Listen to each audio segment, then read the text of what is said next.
大家好，在这个视频中，我们来学习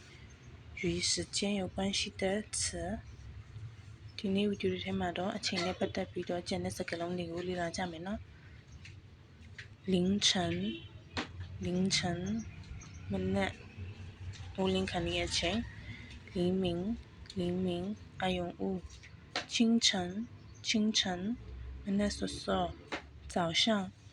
早上နံနက်ခင်း早晨နံနက်ခင်း上午ကမနက်ပိုင်းနေ့လယ်ပိုင်းကိုကြတော့中午မွန်းတဲ့နေ့လယ်ကိုကြတော့正午မွန်းတဲ့နေ့လယ်ကိုနောက်တစ်မျိုး晌午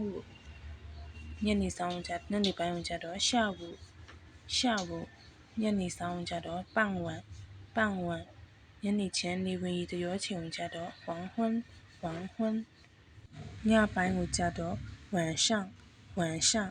ညတကောင်ကိုကြတော့午夜ညနေတကောင်ကြတော့子夜欢迎你们学到了15个词下个视频见拜拜ဒီဗီဒီယိုထဲမှာအချိန်နဲ့ပတ်သက်တဲ့စကားလုံး15လုံးကိုလေ့လာပြီးသွားကြပြီဖြစ်ပါတယ်နောက်ဗီဒီယိုဒီမှာပြန်တွေ့ကြပါမယ်မင်္ဂလာရှိသောနေ့လေးတစ်နေ့ပန်းစံနေကြပါစေဘိုင်